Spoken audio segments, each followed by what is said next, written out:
Hey guys, and welcome back to another Trekyards podcast. I'm Captain Foley, And Connor Cookins. Hi guys.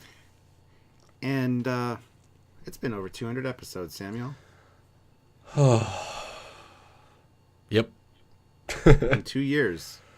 I find it Yep. hard to believe we've been doing this for 2 years. 200 episodes I can get behind. I feel like that's a thing that we've done.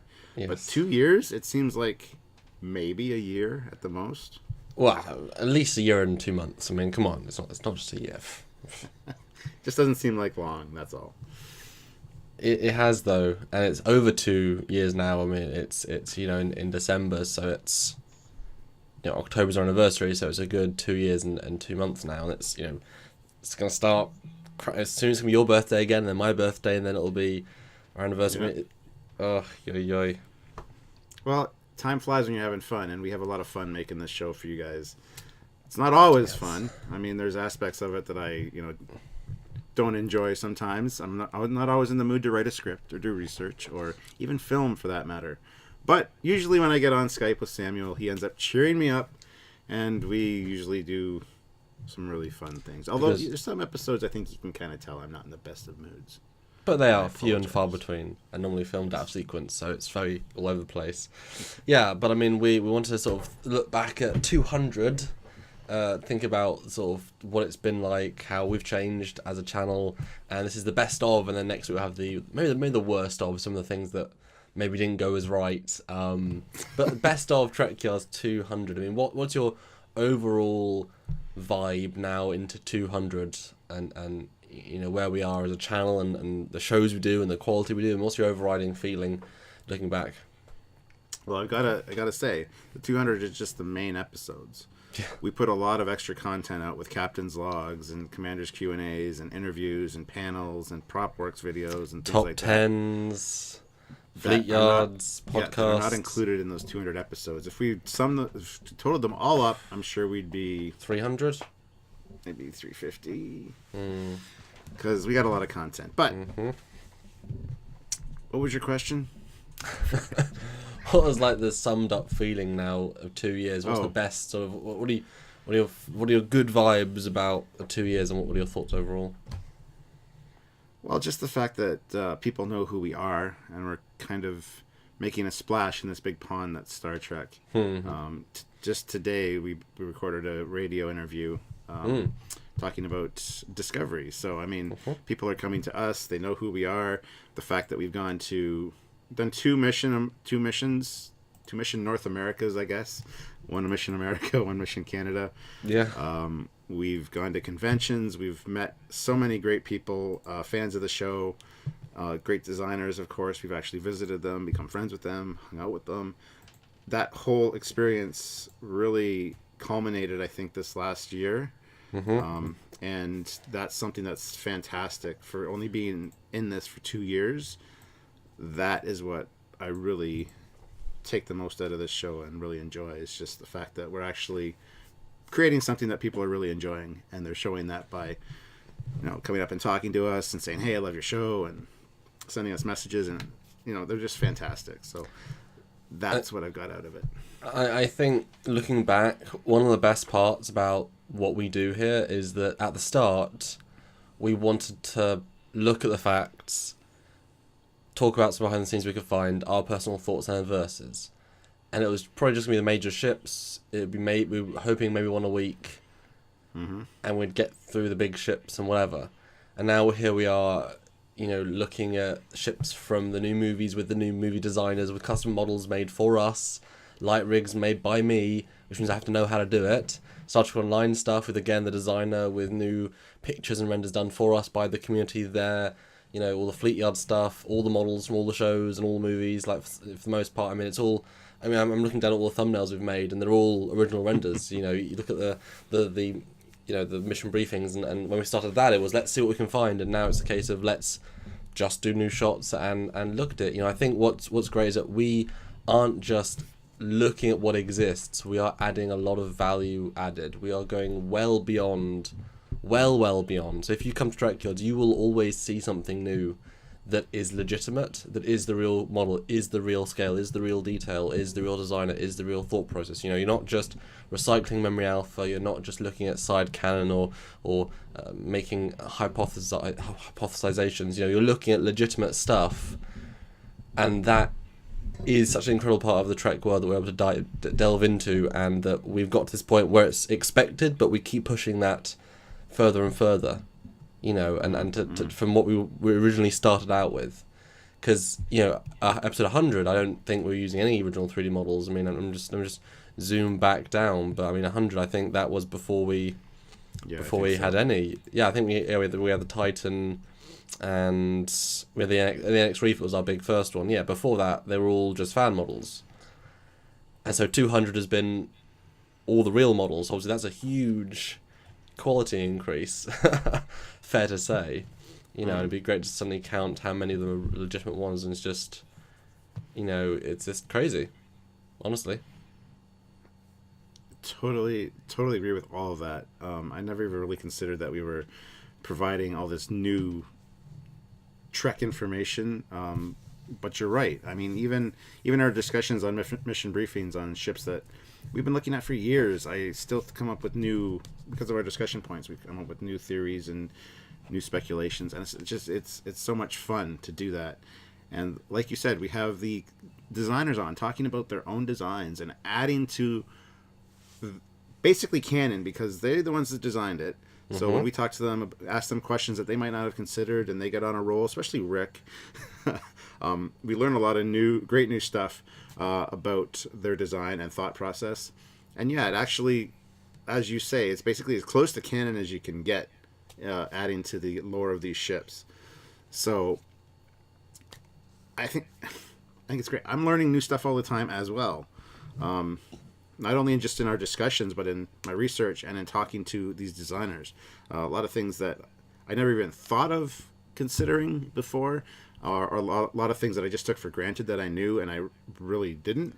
And I love that we're always learning as part of this. And it links back to what's about being recognised. You know, we as an entity are reasonably well known in the community that it matters.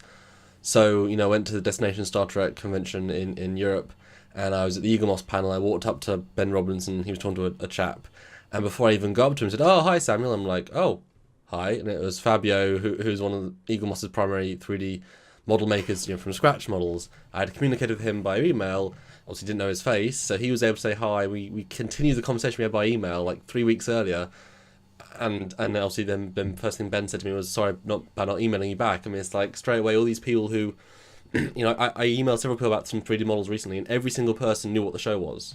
Yeah. Our reputation precedes us. You know, we talked to the guy that designed the USS the USS Centaur. Again, he had heard of Trekyards. It might not be a regular viewer, but he knew something. So, we used about getting information. New doors are being opened up just by our reputation and recognition of what we genuinely do for the community, and that all of that information then is then put back into the community. It's not as if we're using it for selfish means. I mean, we're not making, like, these 3D models, we're making shows for you, views for you. It's 100% added to the community. So it's a stranger world we live in. Yeah, and as you said, with those 3D models and assets from the show, you might have seen them on screen for 15, 20 seconds total. And Samuel produces more than that in flybys and renders for a lot of our episodes. So it's actually seeing the actual model that was used, so canon material, in a new format. And I think that's what makes it exciting. Well, I'll tell you a little teaser of an upcoming episode that I haven't even told you about yet. Brand new. So, and this will be, I guess, highlight of 300 and before. Do you remember that episode of Voyager when the Doctor's a future version of the Doctor because he's been reactivated, backup module? Yeah. And there's basically the mirror of Voyager, Warship Voyager. Yes. Well, they made a single shot of Warship Voyager, and there's a flyby. And they made they modified the 3D model for that. And so there's reference material. So a few fan models have done something close, because there's some obvious bits, but you never see the aft bit properly. And so, because the shot is 4x3, the ship never gets that far. But we now have the 3D model of Warship Voyager used in Voyager, which means that we can now show bits that you never were able to see on screen, but that's part of the models. They put time and effort in, and we get to represent that. And other models, other fan models, they just haven't included it because they didn't think it was there, but it is there. So it's even more, you know. Mm-hmm. And that's going to be such a fun bit that we can keep doing, keep adding. You know, even just re-rendering the ships in high definition. Yeah. Instantly seeing more details, you know, and sometimes that's not a good thing, but you know, that's what Trekyards is starting to do, or has been doing for at least 50 episodes, and that is probably the biggest highlight for me as a lover of this. I mean, I've said this before, but ever since I was a child, I wanted to render Starships, and now I render the Starships. The actual Starships. It's weird. Yeah. See, that's cool that you have the Warship Voyager. That is a surprise to me, because Samuel's always surprising me with, oh, I've talked to so-and-so and got this, or look what I just did with the model I got a while ago that I didn't tell you about. He was really bad for not telling me things. Actually. But it means you get good surprises. True, but at the same time, I kind of surprised him as well. Like, this radio interview today kind of came out of the blue for him yesterday, because I had been in talks with this gentleman who's been a fan of Trekyards for a while, wants to have us on his radio show, and finally figured out a way to kind of talk to us about something relative. So we each surprise each other, and that's also the fun part of it, that as a team, we're a fantastic team, I think. We finish each other's sentences half the time. Sentences. That's kind of sad. But I mean, that's what makes a good team. We have a good chemistry. Even in real life, we've met in person and we don't hate each other. Usually it's a different kind of vibe when you're in front of somebody in person. And yeah, I think it's like we've said before many times, the right people, the right place, the right time, and the right media. And we are definitely... And the right mentality. We aren't, even though we're sort of canistas in a sense, we are very open-minded and very, not realistic, but we're very balanced. We used to say impartial, but, you know, I think balance is a better word. You know, we can look at all these ships for a fresh perspective, even if you don't necessarily like the ships or whatever. And a lot of Star Trek fans are very opinionated, are very strong. You know, they hate the J.J. Abrams films, they can't look beyond it, or they hate Enterprise, they can't look beyond it. But we are much more balanced, and so I think the designers and the people see our stuff. And we know for a fact that the Star Trek Beyond production team watched our content. We know that the Star Trek Discovery production team watched our content. Or are watching our content currently, from what we've been told. So the fact that we're balanced, we're not just saying, oh, it's actually useful and interesting, and that's why to some extent we're sort of professional Starship critics. You know, and part of being a critic is knowing. That's actually the first time I ever thought about that as a concept. But it's like being a critic isn't saying the good and the bad. It's about pointing out the technical aspect so that other people can take that knowledge on board. You know, bias. I know a lot of people out there are thinking right now, well, Captain Foley, you hate the JJ Prize. Okay, I dislike it, and I do say that, but at the same time, I do appreciate a lot of aspects of it, and I do play devil's advocate quite often. I think it looks fantastic from the side. So it's not that we are opinionated in our own way, but we don't necessarily reflect that on each episode. We do talk about the good and the bad and everything, and that's what makes, as you said, good critics. You know, somebody that's not just going in with one view and not willing to change. And yeah, I think we do that fantastically, and we always kind of poke at each other and make sure that, you know, we don't get a little too hard-nosed in certain areas, and I think that really helps out too. So yeah, but I want to ask you, Stuart, what has been some actual highlights then of, you know, the best of Trekyards for last 2 years, like actual moments or memories or episodes or meetings? What has been some of your highlights over the last 200 episodes? Well, of course, meeting the designers in person, and we've talked about that before, hanging out with Doug Drexler at his house. Even when we did this Mission Canada tour where he went to Ticonderoga, walked into the group breakfast before the event on Saturday, and before I knew it, Doug Drexler was up giving me a hug. Hey, haven't seen you in a while. It's good to see you again. Like, that just made me feel so good that Doug Drexler came up to me without me really even noticing he was there at first. He's quite a small man. Yeah. So little moments like that, and just even the fans just saying, I love what you guys do. You given me a new appreciation for Trek. I'm starting to design starships again. I'm starting to doodle and things like that. That's the future of Trek. And I think we've maybe sparked something in a lot of people that could possibly contribute to the future of Star Trek. And that makes me very proud to say that we've done that. When I think I'm very proud of everything we do. We've really created something from nothing. And well, no, there was always something there. There was a love of starships, but we've been able to make that into a tangible thing. A community, a page, a following, passionate people, and also having all these designers be realised. People didn't know Rick Sternbach's face, still don't know Sean Hargrove's face, but know his voice and his personality, and we've been able to bring this in so you guys feel, and we certainly feel like we know them, we've obviously hung out with them, but you guys feel like you know these designers and feel like you know more about, or feel more a part of Star Trek legacy, because you suddenly, if you want to just search Rick Sternbach on Trekyards, you've got 5-6 episodes of him talking for half an hour. I mean, you have a lot of his personality on this page, and that's an incredible legacy to leave, And as part of that, we're also recording unrecorded history, because we're getting their stories and their details that they might not have mentioned or not had officially recorded over the years, and it's getting immortalized, as it were, on Trekyards, where people can, for years to come, even after they've passed away and they're long gone, hopefully that doesn't happen anytime soon, but people can look back and, hear from the men themselves that designed the world that we love, the universe that we love. But I want episode highlights, Stuart. Is anything for actual episodes? Because you clearly you got off that with the actual moments, but for actual production of episodes, 200, any highlights that you can production of episodes? All of our blunders and screw-ups.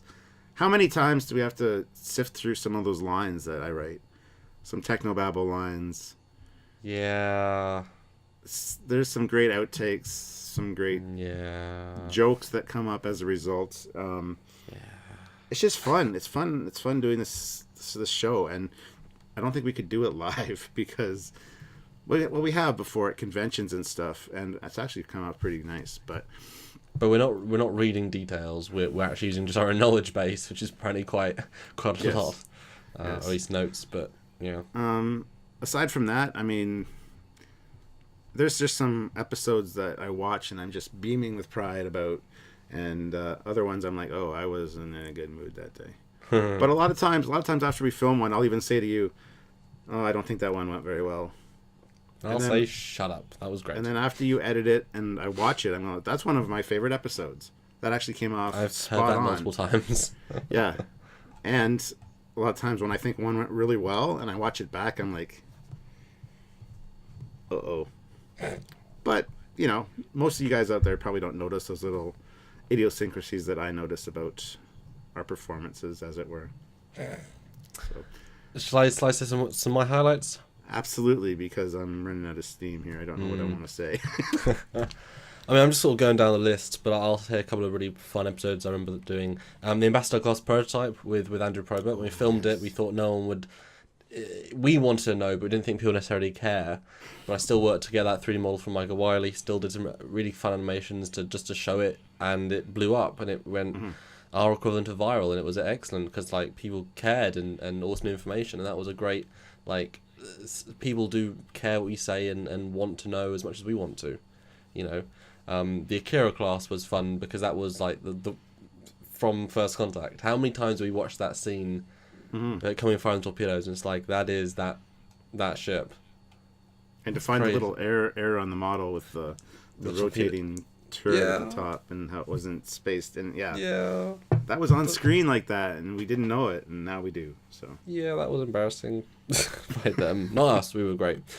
A lot of the top 10s were really fun. Prometheus, obviously. I mean, come on, Prometheus 3-parter. While we're on our trip away, so I had 19 animations with them all. One of my favourite ships of all, Star Trek. So much information. I mean, we did a script, and then I spent an extra 2 hours adding 5 more pages to the script of just things I wanted to talk about. Hence a 3-parter, and it's still great. It's a really fun part. We did one of the Stowe ships, Star Trek Online ships, and Thomas Moroni then messaged us like loads of details about it because he watched it and was like, oh no guys, you need to know all this stuff, beyond what we, other people want to support what we know and things. Franklin, that coming out and having like, I think like the day or two after it came out, and then 30 minutes talking about a single picture, but we did it and it was great, and who knows, it might have changed some stuff because we said, who knows. And since then, I actually got to speak to the designer of that ship, Sean Hargraves, adding them to our roster of guest stars, which was a hell of a privilege. Always fun.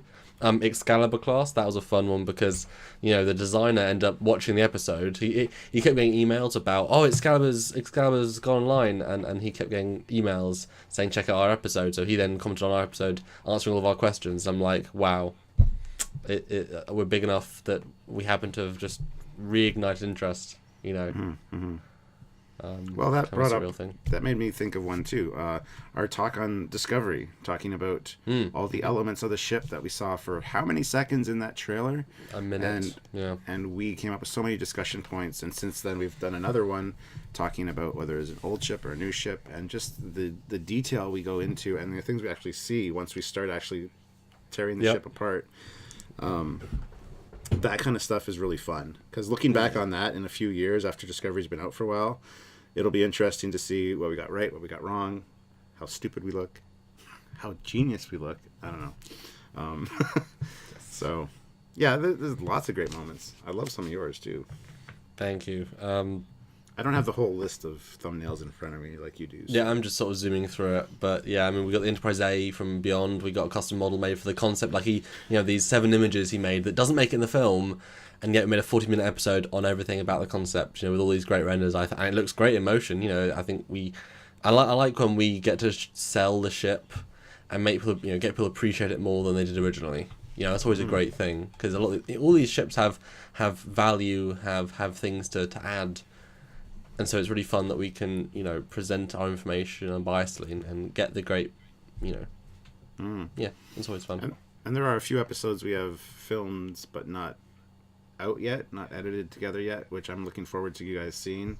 Little aspects of the Trek world that you've heard about but never really seen or know much about. And even the last Star Trek Beyond movie, there's another great episode that'll be coming out about that eventually. Part of what we do is we're not just making the weekly show. This is a full-time thing for me, and Stuart takes it very seriously as a part-time gig. That's why donations are so important, because we put so much time into being so many episodes ahead with so many different designers and so much new content, and then all the animations. Like, it takes such a long time to get what we need, what we want done, to make sure there's always... I mean, we've never missed a Saturday in 200 episodes. I think we were late once. Late is different.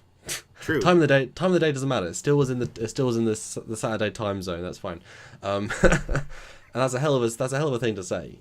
I think we might have been late in Australia because they're 15 hours ahead. So in the future we were late. No one watches us in Australia apart from those 4 people. It's fine. Oh, what? There's a lot of fans from Australia. One of them's one of our admins. 2 of them got actually 3 or 4 of them got perks from our last campaign. Yeah, there's a lot of Australian fans. There's nothing to do in Australia but watch YouTube. So, with their slow internet as well. I probably have slow internet there. Yes. Yeah. Any more highlights for you? Best of 200 for you? Not that I can think of offhand, man. There's probably a few, but like I said, I don't have the list in front of me. Do you want me to pull up the list, Samuel? I mean, if you want to. I might scroll down. I can vamp while you look. No, it's been a strange old ride, because 200 is not a year, but we do 2 a week, so it is probably a year. But yeah, this last year has been a whirlwind. The amount of render quality I've had to. I keep increasing my level every single month. I'm doing more, better. At some point we'll probably try and get another PC even better to do even more. Our first 1080p show, Trekyards, or that's not part of the 200. So much good stuff. I mean, the amount of animations I've done, I'd love to count up everything I've done, because I must be in the hundreds. Okay, I found a few things I want to talk about now. One of the things I really enjoy doing is talking to all you guys and hearing your questions and comments. So the captain's logs are really fun. And lately I've been trying to do them on a weekly basis. Before they were kind of whenever. But the weekly basis actually really helps me come up with good discussion points and actually get some great input from you guys. We had 7 days a week for 3 and a bit months. And we'll probably have more again, because we got a lot of footage from our Mission Canada trip that still needs to be taken care of and edited together. So, another great episode for me actually was one we did just recently, which was on the SS Conestoga. The ship you see on a screen in Enterprise, but there's this fantastic fully detailed model. Ship was designed by John Eves, modeled by the guys over at working on Enterprise, and it's a fantastic model. The things I learned in that episode, I couldn't believe that I hadn't seen the ship before. So yeah, things like that. And one of the most important things that I've really enjoyed over this last little while is the addition of Fleet Yards to our regular lineup. The Fleet Yards mission briefings, the launch of the Facebook Fleet Yards page. It's a great community over there.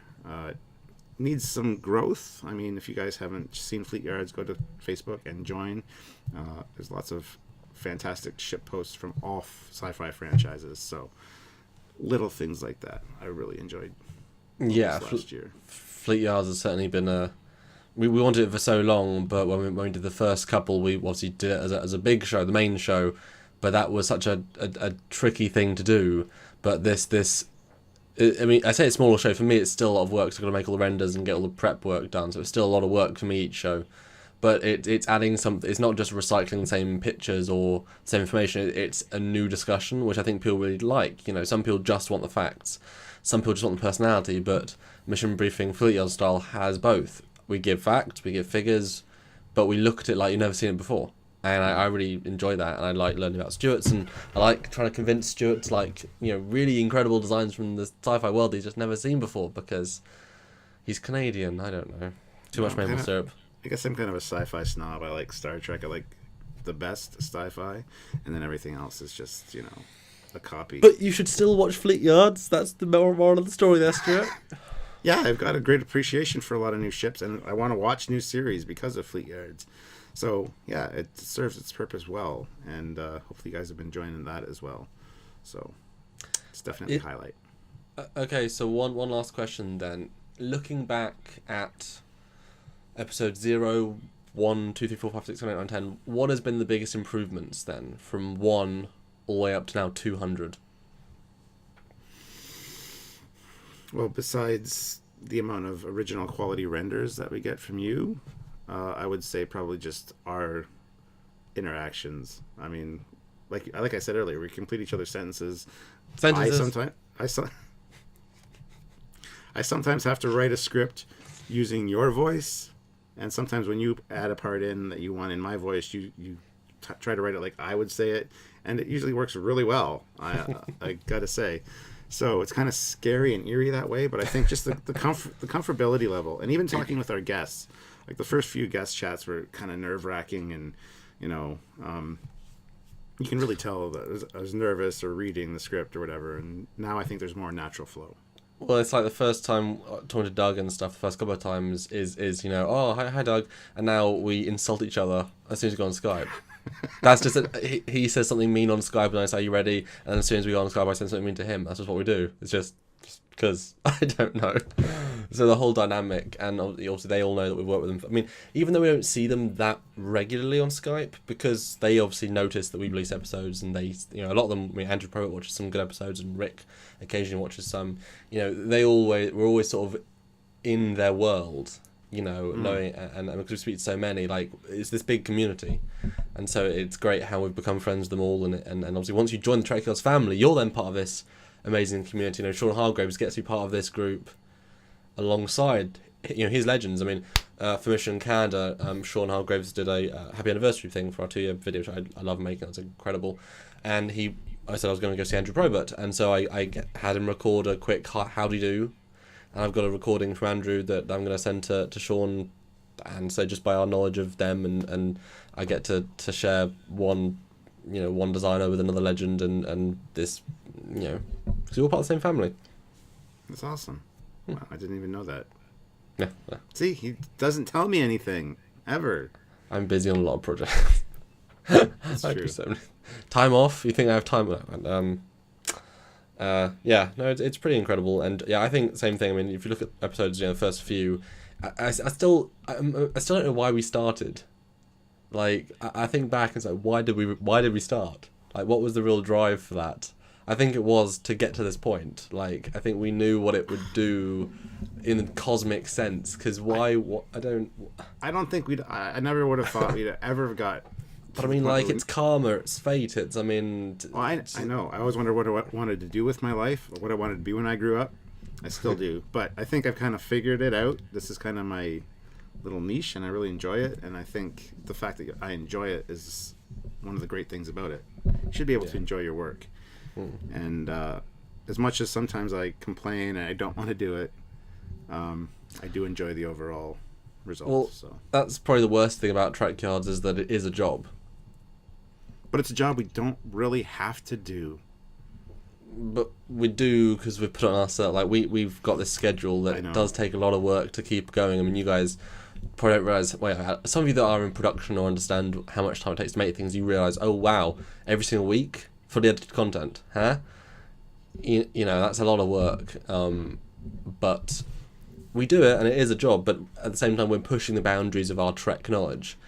Like we're sort of, you know, using that childish Trek loving part of our brain, and we're putting a work brain through that brain, so it's still always good. Does that make sense? No, but whatever. Just that's fine. Okay. No, it does make sense. I know what you mean. Yeah, so it's a self-imposed kind of schedule, which sometimes is like, this is my decision to do this. I don't have to do this, but that's why sometimes it's difficult. Well, with so many fans a week, tens of thousands of fans a week, you know, we're sort of a mini obligation to, because those guys watch us, you know, those that want to watch all the stuff we do. Although, you know, one big thing about why we're so popular is because we take it so seriously. Like, there is a professionalism to this that gives us a feel. You know, it's not a hobby, because a lot of people just make random videos. I'm about to say licensed, like a licensed plumber. Or a licensed lawyer. No, I'm a professional, degree-holding, trained filmmaker. So I hold to a certain standard, and Stuart is a professional information gatherer. You know what I mean? We are very good at what we do, and that we put into this as you would any job, and we've helped grow it because of that, and you guys will benefit. I mean, again, like I said before, we might be able to have that, wow, we have an episode finished, but we think, right, on to the next one. You guys get to watch and think, oh, look at this awesome video. We're already on the next 2 videos from then, you know. Or more. Yeah, but then we do get to look back at some of the episodes. I've even forgotten. I mean, you forget all the time the ships we did early on for mission briefing. So it's fine. Yeah. You suggest ships, you suggest ships, and I say that was episode 6 of mission briefing. You're like, oh, like, I'm like, what? And I go look, and yep, sure enough. And sometimes I rewatch it because I'm like, what the hell did I say? Yeah, we talk a lot. But yeah, all the highlights. And I think if you look at episode 1 or 0, I mean, it's night and day in every respect. You know, and I can't wait to remaster those. You know, same scripts, tweaked and enhanced. You know, the TOS remastered of the scripts, and see them just kick so much ass. You know, yeah. So look forward to some remastered episodes sometime in the future from some of those early ships. Well, we just did the Miranda, and I'm really happy with how that one, although that 2-part turned out. Well, it's not a remastering of the full episode, though. It's just a mission briefing. Yes, but it's like looking at a classic with new eyes. Hope you guys enjoyed it. Anyways, I think that's pretty much it for this 200 episode retrospective look back and forward for Trekyards. And hopefully you guys have enjoyed the ride right along with us. And from what we've seen, we think that's probably the case for a lot of people. Thank you so much, everyone, for staying with us and telling your friends and telling your neighbours, and even, you know, there's so many times people share pictures of them and their kids watching the show, and it's like, wow, that's incredible, you know. So it's certainly become a thing, and it's definitely a thing in our lives. And just thank you for being part of this ride. Absolutely.